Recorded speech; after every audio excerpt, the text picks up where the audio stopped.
आपकी समाधि गीता में 29 नंबर शब्द, पूजो राम एक ही देवा, साचा नावण गुर की सेवा। कहते हैं, अंतर मैल जे तीर्थ नहावै, तिस बैकुंठ न जाना। लोक पतीणे कछु न होवै, नाहि राम अयाना। कहते हैं अंतर तो मैल है, मैल से भरा हुआ है। पांचों इंद्रियां संसार में कुबी हुई हैं। कर्म सही नहीं है। पूरा दिन ऐसा ही लगा रहता है कि यहाँ से कमा लूँ, यहाँ से कमा लूँ, उसका छीन लूँ, उसका मेरे पास आ जाए, इसका मेरे पास आ जाए। पूरा दिन यही रहता है। और फिर क्या करते हैं? फिर तीर्थ नहाने चले जाते हैं। भीतर मैल ही मैल है, मल ही मल भरा हुआ है, मलिन है, बुद्धि भी मलिन है, कभी भी परमात्मा का नाम नहीं लिया। गुरुद्वारे मंदिर जाते हैं, बस नाम का, गए, माथा टेका, प्रसाद लिया, बात खत्म। नहीं, ऐसे परमात्मा नहीं मिलेगा। उसको जानने के लिए किसी से पूछना होगा, किसी के चरणों में जा करके बैठना होगा, साथ संगत में जाना होगा। वही कह रहे हैं, कहते अंतर मैल जे तीर्थ नहावै, तिस बैकुंठ न जाना। कहते भीतर तो मल भरा हुआ है, बुद्धि मलिन है। परमात्मा का नाम भी लेते हैं तो व्यापार चलता है कि हे प्रभु मेरा ये काम कर देना, मैं इतने रुपए के लड्डू बांटूंगा। नहीं, ये व्यापार है। सेवा भी होती है मंदिर में, गुरुद्वारे में, मस्जिदों में झाड़ू लगाएंगे, जूते साफ करेंगे, वहां भी व्यापार चल रहा है। मांग है। जब तक मांग है, जब तक कामना है, वो सेवा नहीं है। सेवा क्या है? परमात्मा का नाम ले लो, यही सेवा है। सदगुरु जो कहता है वो करो, यही सेवा है। कहते हैं अंतर मैल जे तीर्थ नहावै, तिस बैकुंठ न जाना। लोग तीर्थों पे जाते हैं, देखो कितने तीर्थ भरे रहते हैं। कहीं भी चले जाओ, हरिद्वार चले जाओ, अमरनाथ चले जाओ, जहां जहां भी तीर्थ हैं वहां कितनी भीड़ होती है, धक्के पे धक्का पड़ रहा है। नहीं, वहां नहीं है, वहां नहीं है। अगर भीतर मलमूत्र भरा हुआ है तो बैकुंठ नहीं जा सकते, नहीं जा सकते। कहते हैं लोक पतीणे कछु न होवे, राही राम अयाना। दीवान लग रहे हैं बड़े बड़े ज्ञानी, चल रही है कथा। कथा भी क्या होता है? कहीं का ईट कहीं का रोड़ा, भानुमती ने कुरुबा जोड़ा। बस कहीं किसी का कुछ पकड़ लिया, किसी का कुछ पकड़ लिया, किसी का कुछ पकड़ लिया, सुना देते हैं। लोग भी बड़ा आराम से सुनते हैं, सो जाते हैं सुनते हैं। हाँ हाँ हाँ, बड़ी अच्छी नींद आई भाई। हाँ आएगी। लोरियां सुना रहे हैं, लोरियां, लोरी सुन के तो नींद आएगी। काम की बात कोई नहीं है। काम की बात तो होगी ना, अगर कुछ पता होगा, अगर उसके रास्ते पे चलेंगे। नहीं, सब जगह व्यापार हो रहा है, व्यापार हो रहा है सब जगह। लोक पतीणे कछु ना होवे, ना ही रामायणा। कबीर साहब कहते लोक मान जाएंगे, कुछ ना होगा। ठीक है, आप प्रपंच कर लोगे, कुछ ऐसा बोल दोगे, कुछ ऐसा प्रपंच धार लोगे, आपका कहीं क्या हाथ में वो पैसा पकड़ के सवाह निकाल देते हैं। वो क्या है? पैसे को पहले वो जो होता है पैसा सिलवट का, उसको पहले वो एक केमिकल लगा लेते हैं। वो केमिकल लगाते हैं, जब हाथ में पकड़ते हैं वो केमिकल स्वाह वो बना देता है, उसको खत्म कर देता है सिलवट को। ऐसा है, मदारीपना चल रहा है। मदारीपने से क्या परमात्मा न्याणा है? उसको मालूम नहीं है कुछ, जिसने हमें बनाया है उसको सब मालूम है, वो पल पल की जानता है। कहते हैं लोक पतीणे कछु न होवे, ना ही राम अयाना। प्रभु न्याणा नहीं है, बच्चा नहीं है, बेबूझ नहीं है। जिसने हमें बनाया है, क्या वो बुद्धि नहीं होगी उसके पास? सब कुछ है उसके पास। जिसने हमें बनाया है उसके पास सब कुछ है। व्यापार चल रहा है, पर राम नाम का ज्ञान नहीं है। जब तक आपको राम नाम का ज्ञान नहीं है, जब तक आप किसी सदगुरु के चरणों में नहीं बैठे, उससे राम नाम का भेद नहीं जाना, तब तक बात नहीं बनेगी। जितने मर्जी तीर्थ नहाते रहो, कबीर साहब कह रहे हैं। कहते हैं पूजो राम एक ही देवा साचा नहावन गुर की सेवा। उस राम की, उस एक राम की पूजा करो। कई हैं लोग, काफ़ी हैं, पंजाब में तो बहुत ही ज़्यादा हैं, वो गुरुमुखी नहीं है, मनमुखी हैं। क्या कहते हैं, वो जो परमात्मा की जो सरकार है जो चल रही है, उसकी सरकार, जो त्रिदेव हैं, 33 करोड़ देवी देवता हैं, वो उसकी सरकार को चला रहे हैं, उनको तो मना करते हैं। सिर्फ अकाल पुरख को मानते हैं, उसको मना करते हैं उनको। कैसे? जैसे कोई मुझे तो प्रेम करे, मेरे बच्चों से या मेरी मिसेस से या जितना मेरा परिवार है उनसे प्रेम ना करे, उनको गाली दो, तो क्या मैं खुश हूँगा? क्या आप खुश होगे? कोई आपसे ऐसा करे? नहीं होगे। वो जो प्यारे हैं परमात्मा ने, वो अपने प्यारे बनाए हैं उन्होंने, 33 करोड़ जो बनाए हैं, वो सरकार चला रहे हैं पूरे ब्रह्मांड की। उनको मानना पड़ेगा, तो वो मानेगा, तो वो राजी होगा। क्यों? हम अपने संघ को तो, जो हमारा संघ है, जो हमारा सत्संग है, जो साध संघ है, उसको तो हम मना करें और गुरु के चरणों में जाके गिरते रहें, फिर भी गुरु नहीं मानेगा। वो कहेगा मेरे बंदों से ये प्रेम नहीं करता, मेरे बंदों को से तो ये कन्नी काटता है, नफरत करता है, तो गुरु कैसे होगा? उस पर दयाल नहीं होगा ना। बस भेज देगा उसको, माथा टेकेगा, बात नहीं करेगा, भेज देगा उसको, जाओ भाई, हो गया। कहते साचा नहावन गुरु की सेवा। गुरु की सेवा क्या है? गुरु को ये नहीं कहेगा मेरे पाँव दबाओ आ करके, जाओ बुहारी लगाओ, नहीं। वो कहेगा जो मैं कहता हूँ वो करो, वो हमारे भले के लिए कहता है।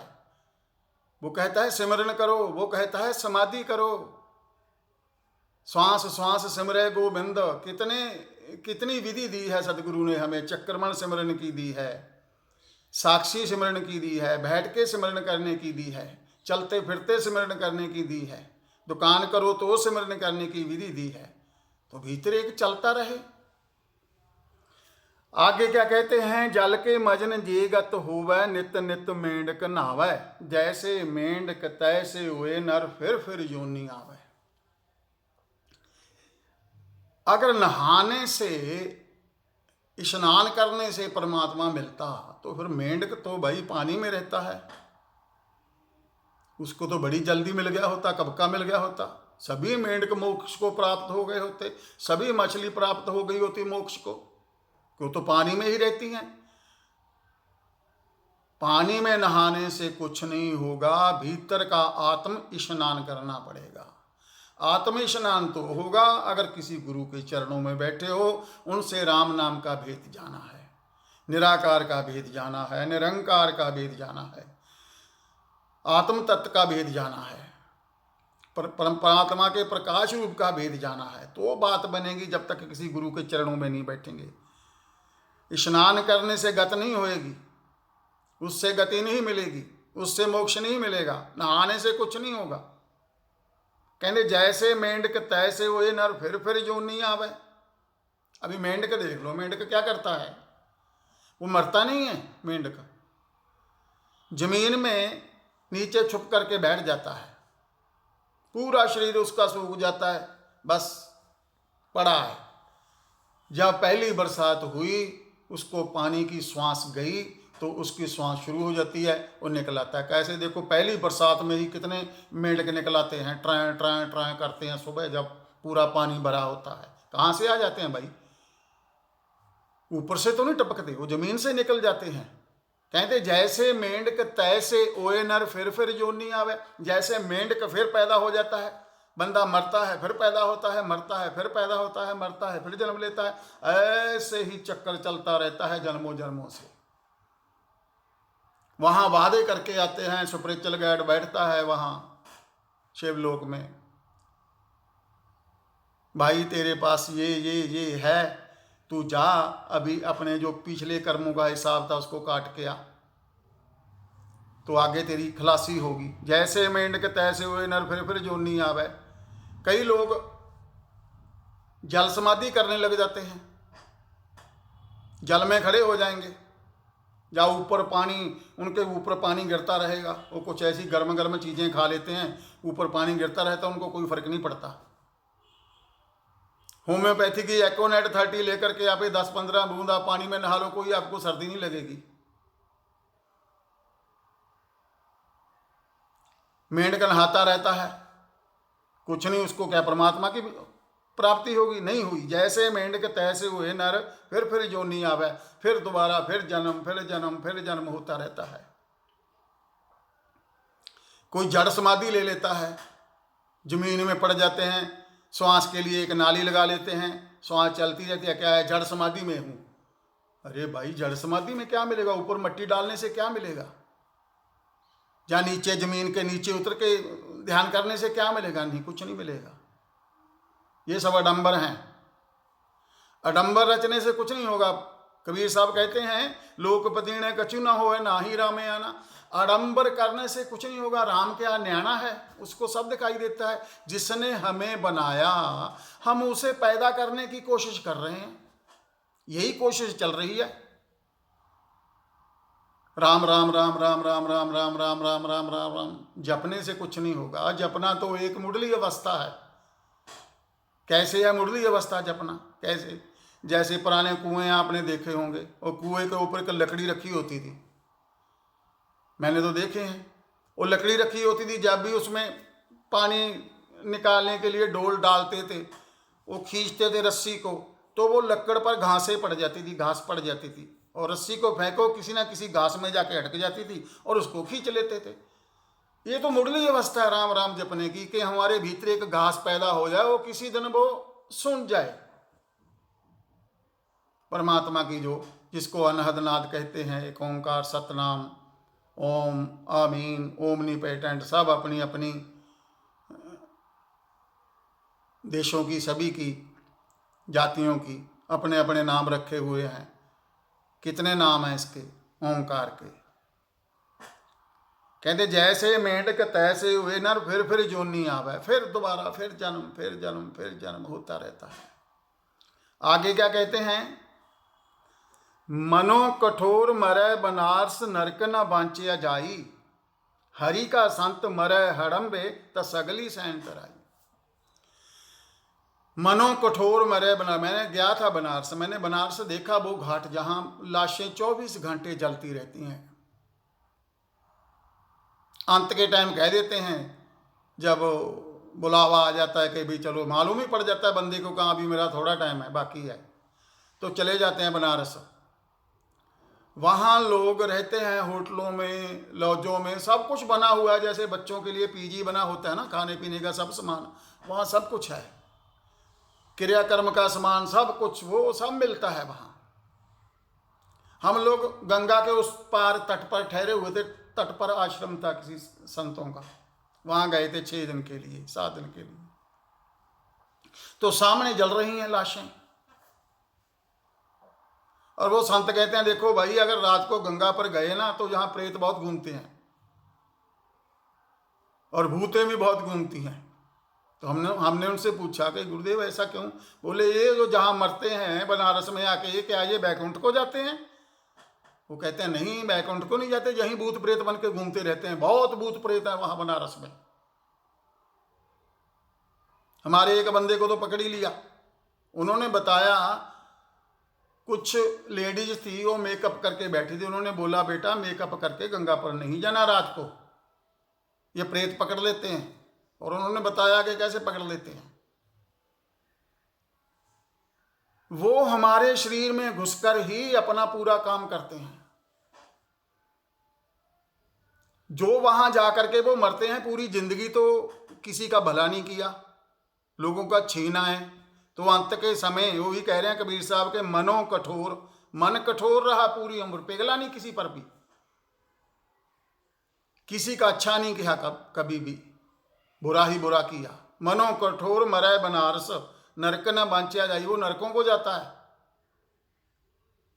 नरक भी लेने से मना कर देता है उसको, कहता है जाओ वहीं रहो पृथ्वी लोक को, वहीं भूत प्रेत बन के घूमो। नरक न बांचिया जाई, हरि का संत मरै हड़म्बे, त सगली सैन तराई। कहते जो परमात्मा का, जो हरि का संत होता है, जो परमात्मा का नाम लेता है, उसी में खाता है, उसी में बैठता है, उसी में सोता है, सब काम उसी में करता है। वो जंगल में भी मर जाएगा तो जितने भी उसका संग होता है सबको साथ लेकर के चला जाता है, उसको भी तार देता है। तो सगली से अंतराई कहते हैं। अंत के समय बनारस मरने से कुछ नहीं होता। जो हमारा कर्म फल है वो तो भुगतना ही पड़ेगा। कर्म फल क्या है? कुछ हमारे संचित कर्म है।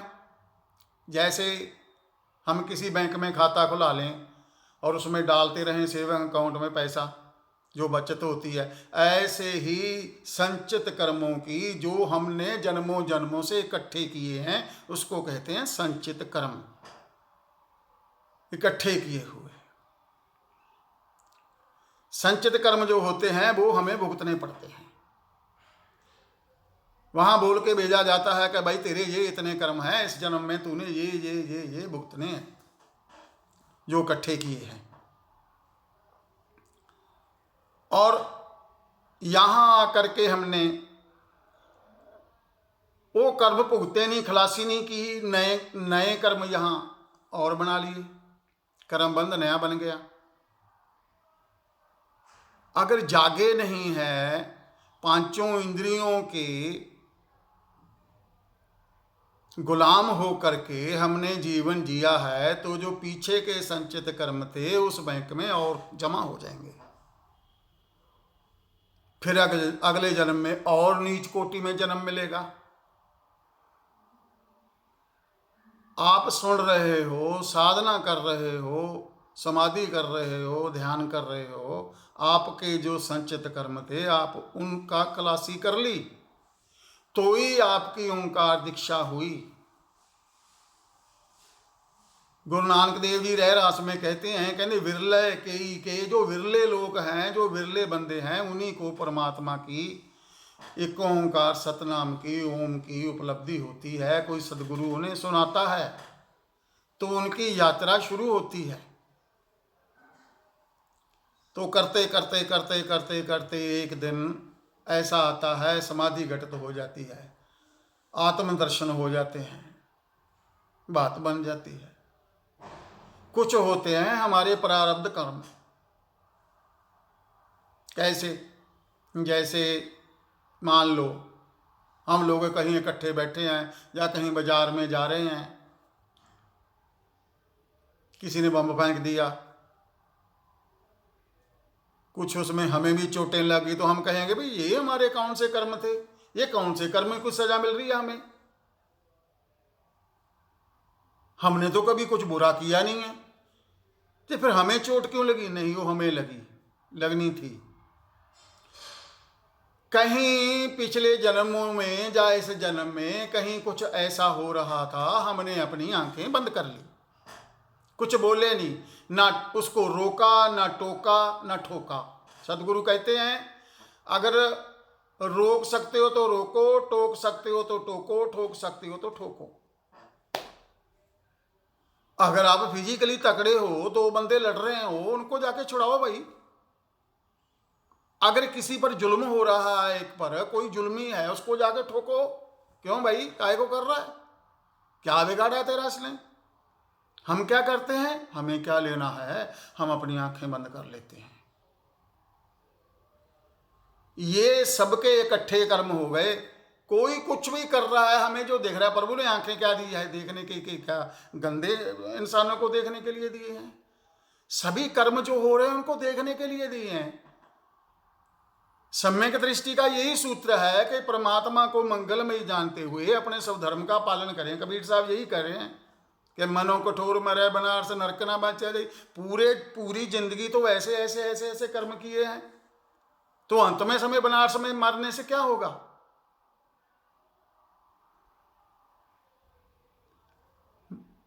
परमात्मा को मंगलमयी जानते हुए अपने स्वधर्म का पालन करें। मेरा स्वधर्म क्या है? कुछ भी मेरे सामने जो हो रहा है कहीं भी, अगर मैं उसको रोक सकता हूं तो रोक सकता हूं, टोक सकता हूं तो टोक सकता हूं, पर इतना तो कह ही सकता हूं, हे परमात्मा इनको सद्बुद्धि दे।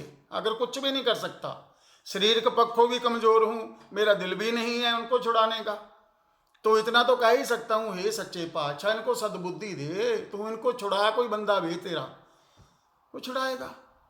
हम इतना भी नहीं करते, वहां से कन्नी काट लेते हैं और चले जाते हैं। हमारे आजू बाजू क्या हो रहा है कुछ मालूम नहीं है। बड़े शहरों में तो किसी को भी मालूम नहीं हमारे पड़ोस में कौन रहता है। आप एक गांव में चले जाओ, हर बंदे को हर बंदे की पूरी जन्म कुंडली पता होता है। अब कभी भी जाओगे, पूछने जाओगे फलाने सिंह के घर जाना है, हाँ अच्छा अच्छा अच्छा, ओ हाँ ठीक है, हाँ ओ उनकी लड़की चली गई थी वो किसी के साथ, पूरा पूरा चिट्ठा बता देंगे उसका। क्यों? वो सभी को जानते हैं। हम तो अपने पड़ोसी को भी नहीं जानते, कहाँ से आया, कौन है, क्या करता है, क्या नहीं करता है। थोड़ी जानकारी रखनी चाहिए, ये जरूरी है।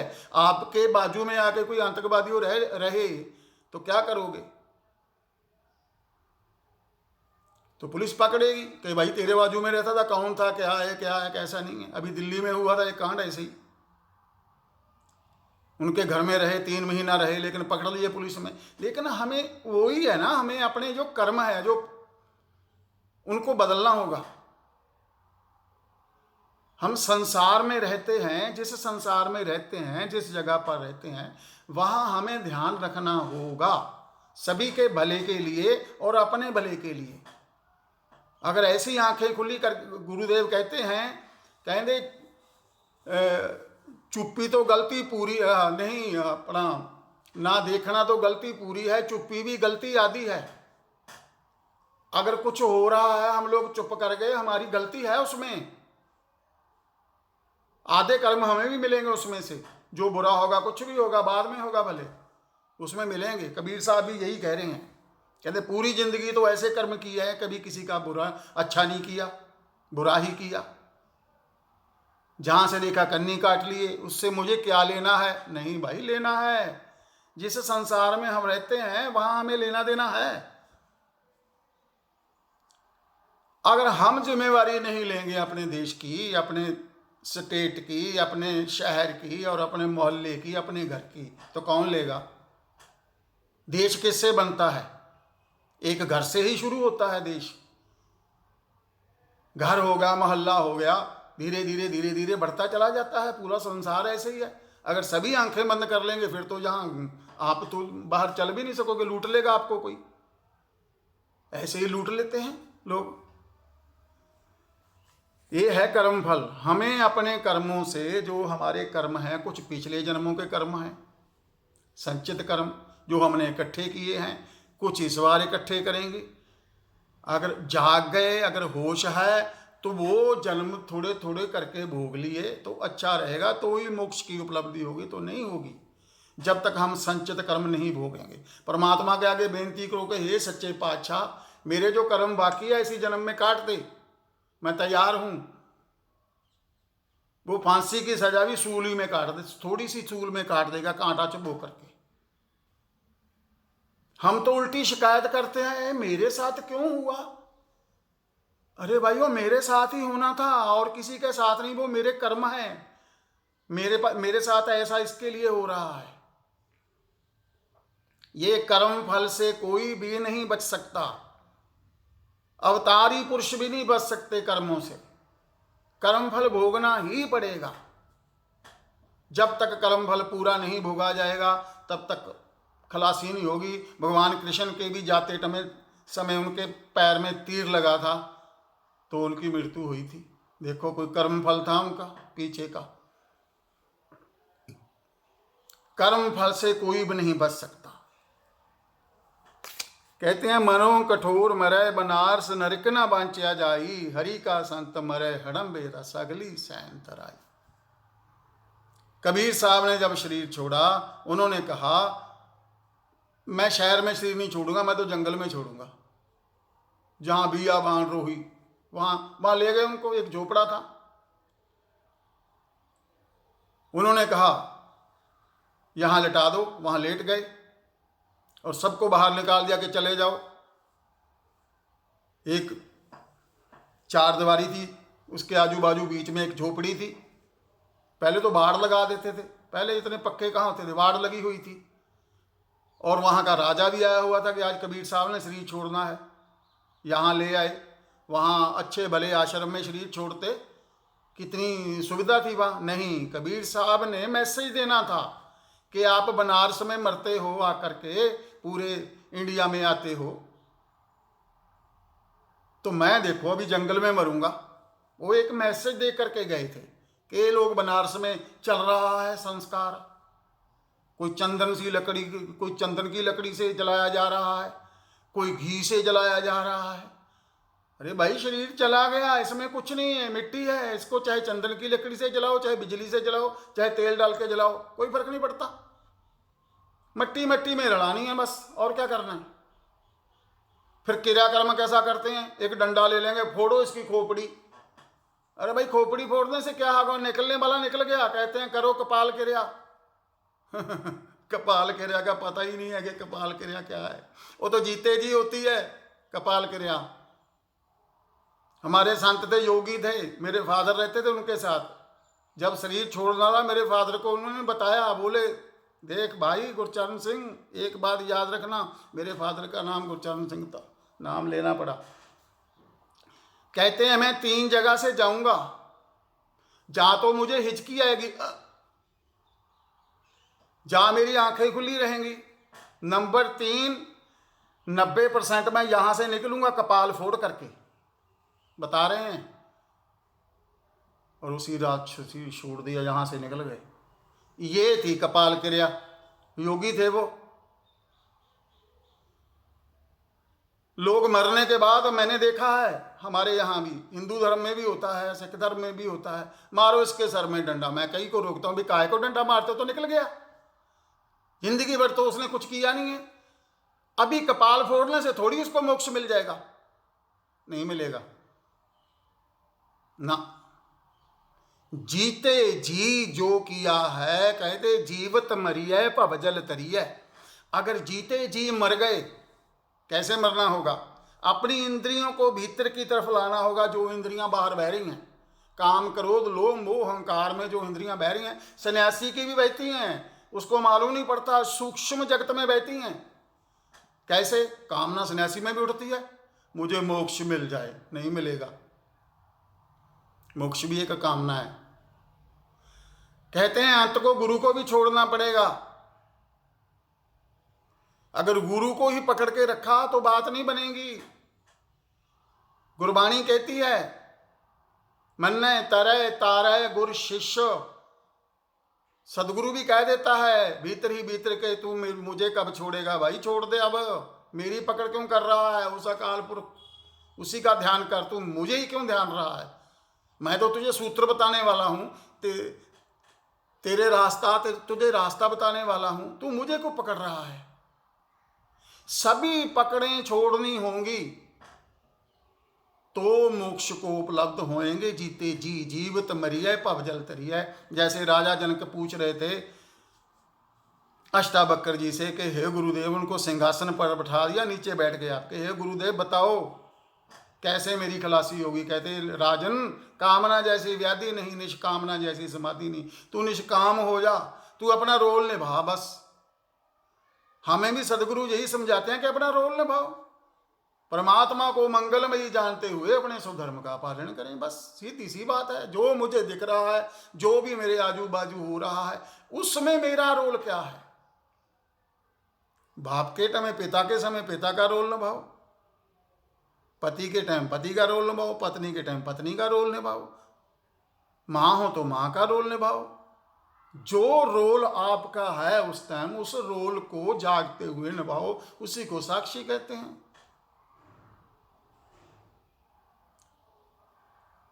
ये है कर्म फल। आगे कहते हैं, हरि का संत मरै हड़म बहता सगली सैन तराइयो। कबीर साहब का क्या हुआ, कबीर साहब ने शरीर छोड़ दिया। जहां उनका शरीर रखा था वो पूरा पूरा गद्दा फूलों का भर गया, जहां रखा था, शरीर ही नहीं मिला उनका। कहानी तो यही कहती है, चले गए। ऐसे जाना चाहिए। उन्होंने एक मैसेज दिया था कि जंगल में जाकर के भी आप मोक्ष को पा सकते हो। कोई ज़रूरी नहीं है बनारस आके मरने का, कोई ज़रूरी नहीं है कि मैं ऐसी अच्छी जगह जा कर के मरूँ, यहाँ मेरी खलासी हो। वो तो कामना है, खलासी कहाँ होगी? कामना कर ली आपने, वही जगह पे जन्म हो जाएगा आपका। कामना उस जगह की कर ली, अच्छी जगह जा कर के मरूँ, बनारस जा कर के मरूँ। बनारस में पैदा होगे, या तो भूत बनोगे या प्रेत बनोगे। जैसे आपके कर्म है उसी कर्मों के हिसाब से आपका जन्म हो जाएगा। कर्म बंध से कोई नहीं बचेगा। कर्म को समझना होगा कि कर्म क्या है। यही है कर्म। अपने जो संचित कर्म है उनका बैंक बैलेंस धीरे धीरे खाली करो। कोई जरूरी नहीं है कि इसी जन्म में हो जाए, तो अगले में भी हो सकता है। अगर इसी में पूरा करना है तो परमात्मा की बेनती करो कि हे सच्चे पातशाह, मेरे जो संचित कर्म हैं उनको मैं काटना चाहता हूँ, कृपा करो, कृपा करो, काटो उनको कैसे भी, मैं तैयार हूँ। तो हो जाएगा, इसमें कौन सी बड़ी बात है। आगे क्या कहते हैं? दिन स नारायण वेद नहीं शास्त्र, तहाँ बसै निरंकारा, कहे कबीर नरत से ते आभो बावरे आ संसारा। परमात्मा की बात कर रहे हैं, समाधि की बात कर रहे हैं कि परमात्मा कहाँ विराजमान है, कहाँ रहता है, उसका घर कैसा है। रहरास में कहते हैं, सो दर तेरा सो कर के हा जित बह सर्व समाले। कहते हैं वो कैसा तेरा घर है जहां सभी रहते हैं, सब रहते हैं। जित बह सर्व समाले, वाजे तेरे नाद अनेक असंका केते तेरे बावन हारे। कहते वहाँ कितने ये नाद कहाँ से आ रहा है, ये ओंकार की जो आवाज़ है कहाँ से आ रही है? ये उसी की आवाज़ है, ये परमात्मा की ही आवाज़ है, हमारी आत्मा की गूंज है। कहते हैं आत्मा सो परमात्मा। जब आत्मा की ये गूंज है तो उसी के घर से आ रही है। उसका घर कहाँ है? वो हमारे भीतर ही बैठा है, बाहर भी है भीतर भी है। दिन स नारायण वेद नहीं शास्त्र, ना वहाँ दिन है ना वहाँ रात है, ना वहाँ वेद पहुँचता है ना वहाँ शास्त्र पहुँचता है। तहाँ बस है निरंकारा। आपको सुरती समाधि में दिखाया होगा निरंकार क्या है। भीतर निराकार में जाकर के जब नाद सुनते हो, प्लस अंतरकाश तो बनता है निरंकार। दिन स नारायण वेद नहीं शास्त्र, तहाँ यहाँ बसे निरंकारा, कह कबीर नर तिसे ते आवो। कहते हैं कबीर साहब तू कौन से चक्कर में पड़ा है भाई? तीर्थों पे जा रहा है, स्नान कर रहा है, उसी को त्या, एक को एक खस्म को जो हम सभी का है। कह कबीर नर तिसे ते आवो बावरे या संसारा। कहते हैं संसार जो है बौरा गया है, बावरिया पागल, बावरिया संसार हमारे भीतर ही है वो जगह। दिन स नारायण समाधि में क्या होता है? जाप मरे अजपा मरे अनहद भी मर जाए, राम स्नेही ना मरे कहे कबीर समझाए। समाधि में क्या होता है? ना जाप सुनाई देता है ना जपा सुनाई देता है। जाप मरे अजपा मरे अनहद हूँ मर जाए, राम स्नेही ना मरे। क्या कौन नहीं मरता? जो बोध है हमारा, जो हमारी आत्मा है, जब परमात्मा से मिलना हो जाता है एक मात्र बोध रहता है कि हूँ, बाकी कुछ भी नहीं। ना वहाँ दिन है ना वहाँ रात है, वहाँ है निरंकार का वासा। गुरु अर्जन देव जी कह रहे हैं, शून्य समाध गुफा तह आसन, केवल ब्रह्म पूर्ण तह वासन। साध संग भगत संग प्रभ गोष्ठ करत, तय हरख न सोग न जन्म न मरत। शून्य समाधि की गल कर रहे हैं, जहाँ गुरुदेव कहते हैं कि अपनी गुफा में जा कर के विश्राम करो। गुफा कहाँ है? हम ये जो निराकार जो है ये परमात्मा का दरवाजा है, उसके गुरुद्वारे का, उसके मंदिर का ये गेट है। शून्य समाध गुफा, मंदिर कह लो, गुरुद्वारा कह लो, कोई भी कह लो, गुफा कह लो। शून्य समाध, शून्य मतलब कुछ भी नहीं, जीरो, अनंत, शून्य समाध गुफा तह आसन, वहां बैठा है प्रभु भीतर हमारे। शून्य समाध गुफा तह आसन, वहां उसका आसन है। वहां जाकर के आवाज लगानी है कि प्रभु आओ दर्शन दो। हम नहीं जा सकते वहां, कोई नहीं पहुंच सकता वहां, आज तक कोई नहीं पहुंचा, प्रभु ही आता है, उसी को बुलाना पड़ता है, वहां आवाज लगानी पड़ती है भाव से, प्रेम से। वो ही कह रहे हैं कबीर साहब, गुफा में बैठा है प्रभु, शून्य समाध गुफा तह आसन, वहां उसका आसन है। केवल ब्रह्म, बहुत बड़ी बात कर रहे हैं गुरु अर्जन देव जी, केवल ब्रह्म पूर्णतः वासन। अभी हम सोचेंगे भाई केवल ब्रह्म पूर्णतः वासन, पूर्ण ब्रह्म, तो फिर आधा अधूरा ब्रह्म कहाँ है? कहीं नहीं है, वो सब जगह पूर्ण है। उनको कहना पड़ा पूर्ण समझाने के लिए, केवल ब्रह्म, सिर्फ एक ब्रह्म परमात्मा, केवल ब्रह्म पूर्णतः वासन। पूर्णतः वासन मतलब पूरा वास, सदा वास उसका हमारे भीतर है, वो आता जाता कहीं नहीं है, उसको जरूरत ही नहीं पड़ती कहीं आने जाने की। हम उसी में हैं। जब हम उसी में हैं, मान लो एक घर है, वो घर परमात्मा है, चार दीवारी जो है, हम उसी में सोते हैं, खाते हैं, पीते हैं, रहते हैं, बोलते हैं, चलते हैं, सब कुछ करते हैं, तो बाहर कहाँ है भाई? और उसी में तो हैं, उससे बाहर निकलेंगे कहाँ? निकल ही नहीं सकते, कोई जगह ही नहीं है बची। ये जो हमें दिख रहा है पूरा पसारा, ये वो ही है।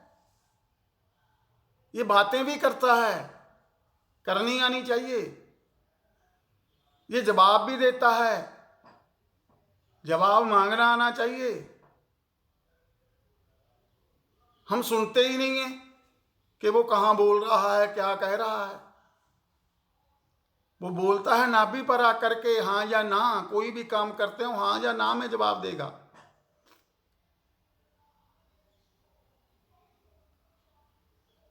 केवल ब्रह्म पूर्णतः वासन, भगत संग प्रभ गोष्ठ करता है। समाधि में वहां कोई गाना नहीं चलता, बस प्रेम, जिन प्रेम कियो तिन ही प्रभ पायो। भगत संग प्रभ गोष्ठ करत, तय हरख न सोग न जन्म न मरत। इंद्रियां नहीं पहुंचती वहां, ना वहां जन्म है ना वहां मरण है। मरण तो है ही नहीं, जन्म है, जन्म शरीर का है, आत्मा का ना जन्म होता है ना आत्मा कभी मरती है। ये शरीर का ही जन्म हुआ है, शरीर एक दिन जाएगा, सीधी सी बात है। फिर काहे का भय है? जिसके भीतर अभी भी भय है मृत्यु का, तो मृत्यु है। अगर मृत्यु का भय नहीं है, फिर मृत्यु नहीं है, ये बात याद रखना। अगर मृत्यु का भय है कि मैं मरूंगा, मैं मरूंगा तो कौन मरेगा? ये शरीर मरेगा। मैं कौन कह रहा है? शरीर। अगर मृत्यु का भय है तो मृत्यु, फिर तो शरीर मरेगा भाई। आपने शरीर को पकड़ के रखा है, मरोगे आप। अगर आप इसको एक मंदिर समझते हो कि मैं इसमें वास कर रहा हूं, जिस दिन बुलावा आ जाएगा मैं इस मंदिर को छोड़ दूंगा, सीधी सी बात है। अभी घर पे बैठे हो, घर से बाहर भी तो जाते हो ना काम वाम करने, तो क्या घर छोड़ने में तकलीफ होती है? नहीं होनी चाहिए। और ये शरीर छोड़ने में भी कोई तकलीफ नहीं होनी चाहिए, और होगी भी नहीं अगर इस भाव से भरे रहोगे कि जिस दिन बुलावा आएगा जाएंगे, देखेंगे क्या होगा क्या नहीं होगा। एक उमंग होनी चाहिए भीतर, ये देखेंगे क्या होगा। सभी कहते हैं मृत्यु दुखदाई है, मृत्यु दुखदाई है। मृत्यु कोई दुखदाई नहीं है। समाधि में जाते हो, क्या दुख लगता है भाई? नहीं लगता। उल्टा क्या होता है? आनंद आता है। तो मौत में जब जाएंगे तो क्या दुख लगेगा? नहीं लगेगा, आनंद आएगा उल्टा। श्री गुरुदेव कहते हैं, आज ही बता रहे थे कि जब बंदा जाता है तो सभी लोग कहते हैं यार अभी तो ये अच्छा भला था, इसने खाया पिया, बातें कर रहा था, कहता मैं ठीक हो गया और चला भी गया। ऐसा कैसे? ऐसा ही है। ऑपरेशन करने से प्रभु पहले हल्का कर देता है, सभी रोग वो खत्म। क्यों? उसने निकलना होता है घर से। घर से निकलेगा, घर गंदा छोड़ के थोड़ी जाएगा। आते टाइम तो फिर बदबू मारने लग जाएगी जब घर से आप जाते हो। क्या गंदा छोड़ के जाते हो? नहीं। ऐसे ही जब हम इस घर से जाएंगे तो कोई ज़रूरी नहीं है इसको पकड़ने की, बस निकलो आराम से। लेने एक ही आता है। हमारी भावना कैसी है जाने की? अगर हमारी भावना जाने की नहीं है, पकड़ है अभी भी, तो यमराज निकलेगा, गुरुदेव कहते हैं। अगर तैयार हो तो वो प्रभु है, पीछे से फिर प्रभु निकलाता है कि मैं तो कब से आपकी उड़ीक कर रहा था, तैयारी करी है मैंने आपसे मिलने की, कब से उड़ीक रहा हूँ। गुरु नानक देव जी कह रहे हैं, कहते ना जाने कब मरेंगे, कैसा मरना होए, ऐसी मरनी जो मरे भौर न मरना होए। ऐसी मरनी कौन सी करें गुरु नानक देव जी के, भौर न मरना हो, दोबारा मरना नहीं होगा। अरे भाई, जिसने अपने आत्म तत्व को जान लिया, निराकार में जा करके, अंतर आकाश में जा करके नाद सुन रहे हो, अंतर आकाश में चले गए, शब्द को भी देख रहे हो, वहां आत्मकण को भी देख रहे हो, तो ये तैयारी है। जिसने ये देख लिया, अपनी आत्मा को जान लिया कि मैं ये हूं, तो उसकी मृत्यु कहाँ है? नहीं है। पुलेखा है। इस पुलेखे को दूर करो। हमें इस पुलेखे को दूर करना चाहिए। जब आत्म तत्व के दर्शन हो गए तो ये शरीर तो एक दिन जाएगा ही जाएगा। माँ बाप से मिला था, माँ बाप का मिलन हुआ तो ये शरीर मिला। धीरे धीरे धीरे धीरे धीरे बड़ा हुआ। देख लो, आप छोटे से थे, जब से आपकी होश संभली है, उसी टाइम से देख लो कितने के थे। कुछ मालूम नहीं था। इंद्रियां क्या होती हैं, काम क्या होता है, लोभ क्या होता है, अहंकार क्या होता है, कुछ भी नहीं पता होता था। कोई भी बुला लेता, कैसा भाई है, हंस देते थे। क्यों? भीतर कुछ था ही नहीं। सभी मित्र नजर आते थे। धीरे धीरे बड़े होते गए, बड़े होते गए, बड़े होते गए। विचार इकट्ठे कर लिए। कुछ माँ बाप ने दे दिए, कुछ आस पड़ोस ने दे दिए, कोई यारों दोस्त ने दे दिया, कुछ यूनिवर्सिटी से मिल गए, कुछ कॉलेजों से मिल गए, कुछ अरल गरल चीजें पढ़ कर इकट्ठे कर लिए संसार से। अपनी बुद्धि जो है ना, ये यहाँ इसको खोलो, थोड़ा सा खोल करके सोचो कि मैं कौन हूं। यही तो कहते हैं परम गुरु ओशो, पूछो मैं कौन हूं। शुरू करो शरीर से। क्या मैं पैर हूं? है पैर में मेरा कुछ? नहीं है। टांगों में है कुछ? नहीं है। बाहों में है कुछ मेरा? नहीं है। धीरे धीरे पूछते चले जाओ, एक एक चीज मना करती चली जाएगी कि नहीं नहीं नहीं नहीं नहीं। अंत में भीतर जा करके पूछो मैं कौन हूं, जवाब मिल जाएगा, ये हूं मैं। कैसे? एक राजा था। एक राजे ने अपना भंडारा किया। उसने बड़े बड़े संतों को, सभी को बुलाया। एक संत आए, उनके पास रस था। उन्होंने बुलावा भेजा उसको। तो वो जो रुक्का लेकर के गया था, उसने, संत ने उसको कहा, साधु ने, कि भाई देख, मेरा नाम ये है, ये आएगा शरीर, मैं आऊं या ना आऊं कोई भरोसा नहीं है, ये शरीर जरूर आएगा मेरा। ठीक है। वो चला गया और वहां जा करके जब रथ से उतरा तो वो राजा कहता है, रथ बड़ा अच्छा है आपका, वाह क्या बात है, क्या वैभवशाली रथ है। वो सन्यासी कहता है, ये रथ है? वो कहता है, जी हाँ रथ है। तेरे को रथ दिखाई दे रहा है? मुझे तो कुछ दिखाई नहीं दे रहा। उसने अपने रथवान से कहा, भी भाई घोड़े अलग कर दे। तो उसने पूछा क्या ये घोड़े रथ है, पता नहीं राजा से। राजा कहता नहीं ये तो घोड़े हैं। उसने फिर जिससे घोड़े बंधे जाते हैं तो डंडे लगे होते हैं रथ के आगे, वो निकलवा दिए।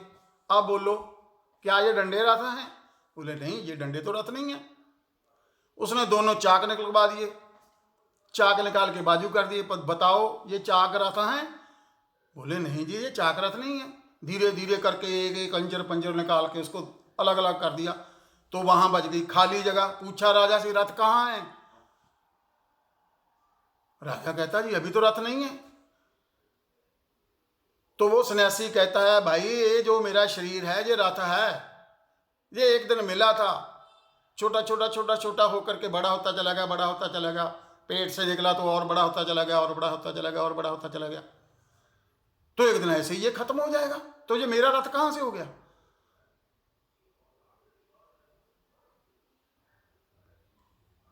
ऐसे ही हमने इस शरीर को, इस रथ को पकड़ रखा है, ये मेरा है,